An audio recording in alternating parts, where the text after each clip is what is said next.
Right, so hello and welcome back to Books and Things, and welcome to another video, and welcome to a very exciting video. Today I am delighted, as I am every year, to announce the coming of Victober.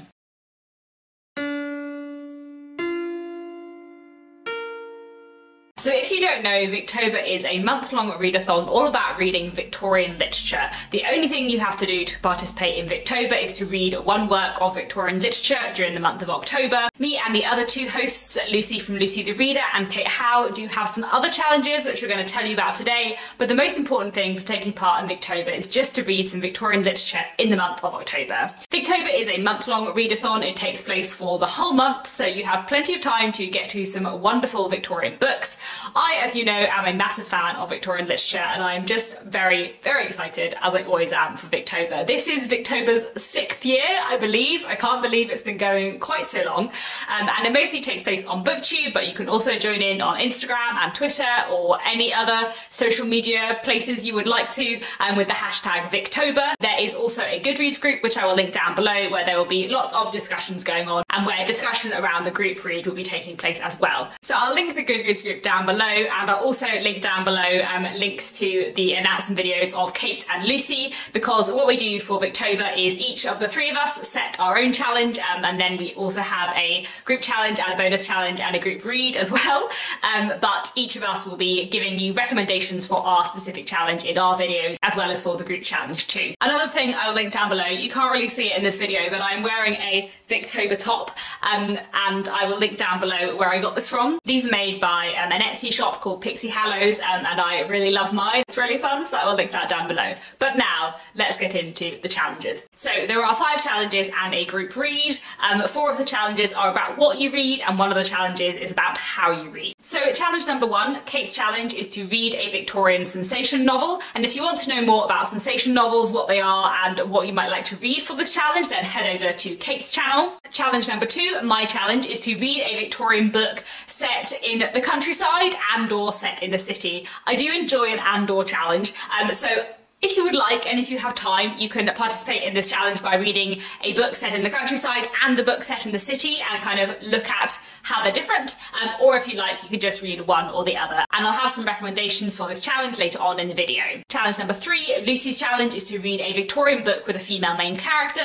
Then our 4th challenge this year is to read a popular Victorian book that you haven't read yet. So how you interpret the word popular here is entirely up to you. So you could read a very famous, well-known, popular Victorian book that is, you know, considered a classic today, that you've heard a lot about but you haven't read yet. Or if you like, you could read a book that is not very well known now but was incredibly popular in the Victorian period. That is what I'm going to be doing for this challenge, I think. Or you could read a Victorian book that is really popular on Booktube, or really popular within your friendship group. Anything you like. Definition is entirely up to you. And then the 5th challenge, the bonus challenge, to do with how you read rather than what you read, is to read aloud a section of a Victorian work, or have it read aloud to you. The Victorians were really into reading aloud. Dickens used to go and give dramatic readings of his work to packed out concert halls, and people used to kind of gather and read to each other in the drawing room. And when new Dickens parts came out, lots of people who couldn't read were able to enjoy them because other people who could read read them aloud to them. The Victorians had a big culture of reading aloud, so we thought this would be a fun challenge to include. And you can either read something aloud that you're reading, say you're reading some Victorian poetry or a chapter of a novel that is really dramatic, you can try reading aloud yourself. Or if you're feeling a little bit less up for reading aloud yourself, you could listen to an audiobook for this challenge and have a professional narrator read it aloud to you. I really recommend listening to Victorian literature on audiobook, because a lot of it, the way it was written and the particular style of the time, mean it does work really well read aloud. Then we also have a group read. This is our read along for the month. There'll be discussion on the Goodreads group, and I will put a schedule up on the Goodreads group too when we've got that ready. But what we're going to be reading this year for our group read is Gothic Tales by Elizabeth Gaskell. We put up a poll on the Goodreads group and on Twitter with 4 different books that we were considering for the group read, and Gothic Tales won by a mile, which I was really surprised about, because Great Expectations and Far From the Madding Crowd were also in there, and I really thought they were going to win. But Gothic Tales by Elizabeth Gaskell are going to be great fun for October, and nice and spooky for Halloween. So Gothic Tales by Elizabeth Gaskell is a book which is a collection of shorter works by Elizabeth Gaskell, all of which are Gothic. So it contains, I believe, Disappearances, The Old Nurse's Story, The Squire's Story, The Poor Clare, The Doom of the Griffiths, Lois the Witch, The Crooked Branch, Curious If True, and The Grey Woman. So I have read most of these before, but I think there are a couple.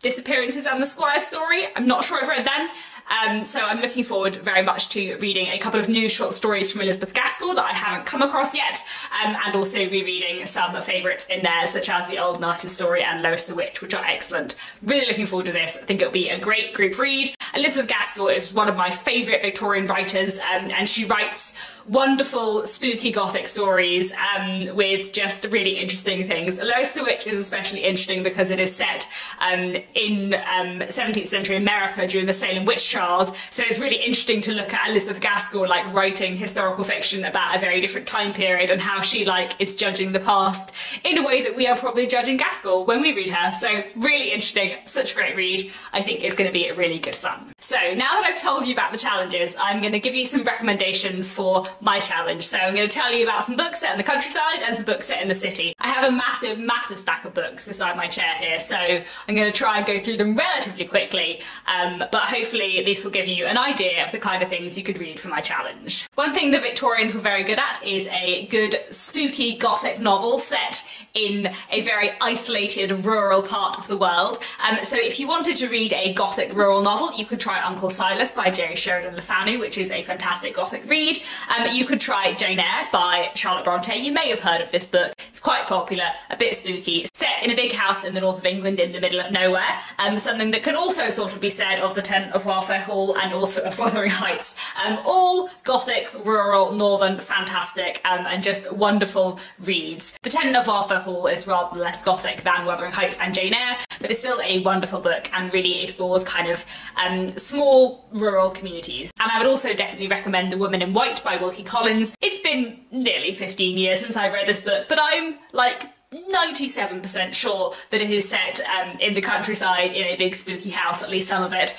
People can correct me in the comments if I'm wrong. One day I will reread this, but yes, it's been a very long time since I read it, but I really enjoyed it at the time. On a similar note, I'd also recommend East Lynne, which is a wonderful sensation novel set partly in a big country house, and actually quite a few sensation novels are set in the countryside or in big country houses, so I feel like you could definitely combine mine and Kate's challenge if you chose. I highly recommend East Lynne. It is a wonderful, very gripping novel. Another book set in a fairly isolated rural area is Lorna Doone by R.D. Blackmore. This is a very dramatic, complicated, doomed love story, and one that I think you would probably enjoy if you enjoy Wuthering Heights. Moving away from the more Gothic, sensational side of things, I also wanted to recommend The Belton Estate by Anthony Trollope, which is a really great Trollope novel that I really like. It's a bit of a love triangle and it is set mostly around this country house, The Belton Estate. For some more sort of rural farm-based novels, I would like to recommend Garth Owen by Alan Ray, which is set in the Welsh rural countryside, and also Green Fern Farm by Richard Jeffries, which is a interesting novel I read last October, which is very much set around this very small farming community in a rural area. And of course I couldn't possibly recommend Victorian literature set in the countryside without talking about Thomas Hardy.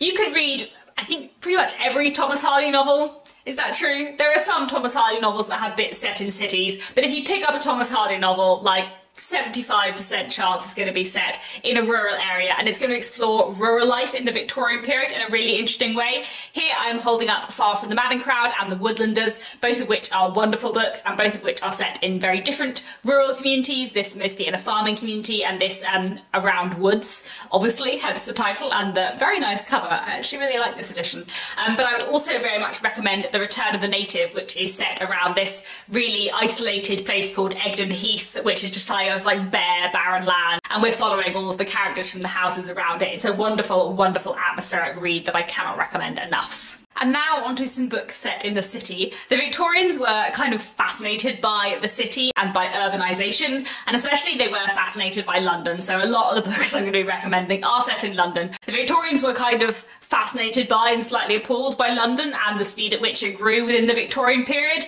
and so there are a lot of wonderful, fascinating Victorian books that look at London and look at kind of London life and what it meant to live in London at this point in time. I'd like to recommend The Romance of the Shop by Amy Levy, which is about some sisters starting a photography shop in London. I'd like to recommend The Way We Live Now by Anthony Trollope, which is very much, I think, a book about London and kind of like London elite and money and society and how damaging it can be. There are bits of it set in the countryside too, but this is mostly a book set in London and a really wonderful read. You could read The Picture of Dorian Gray by Oscar Wilde, which looks at the kind of darker elements of Victorian life, or Diary of a Nobody by George and Ween Grossmith, which looks at a kind of funnier side of London life, I suppose, and follows a lower middle class couple and all of their dramas. I would highly recommend the books of George Gissing. I've read 4 of his books so far, and all of them are set in London, and he is really interested in London. I'd especially recommend The Netherworld, which looks at kind of the London poor, and also New Grub Street, which follows kind of struggling writers in London. Both of these are wonderful books and look really interestingly at like the city and what it means to live in a city, or especially in London at this point in time. And of course, I couldn't talk about Victorian books set in cities without talking about Dickens. So many of Dickens' books are about London and kind of what London means as a place,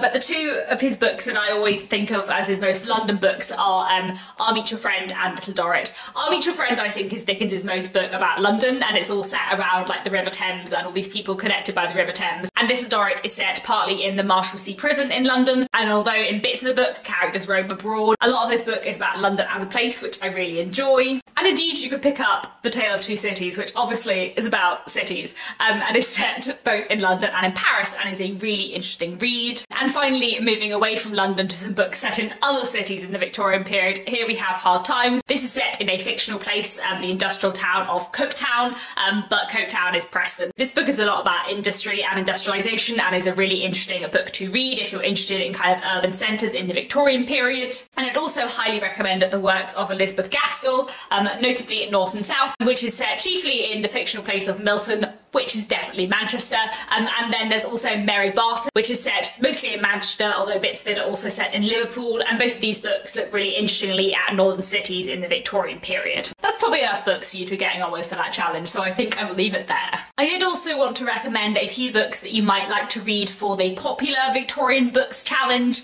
If you want to read a Victorian book that is very popular now and that has stood the test of time, then you could try something like Jane Eyre or Wuthering Heights, which I've already mentioned, or indeed The Picture of Dorian Gray. You could try very famous novels such as Tess of the D'Urbervilles, probably Hardy's most famous novel, and Great Expectations, which is possibly Dickens's most famous novel. It's possible that Oliver Twist is more famous, but Oliver Twist is Dickens's worst novel in my opinion, so wouldn't necessarily recommend that one. But Great Expectations is a wonderful coming-of-age story, and Tess of the D'Urbervilles is a fantastic book as well. Or you could try one of H.G. Wells' science fiction works like The Time Machine, which remains very famous, although not very famous for being Victorian, which is quite interesting.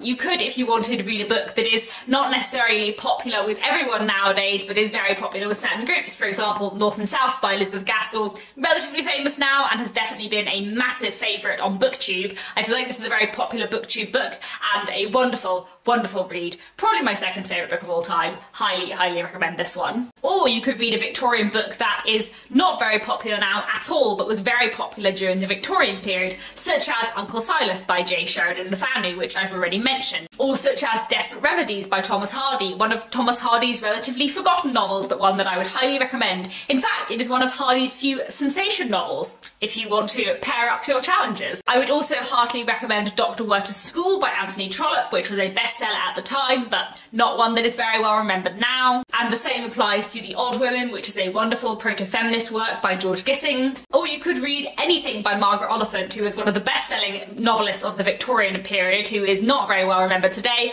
My favourite book by her is probably Hester, which is a wonderful, wonderful read about a woman that runs a bank.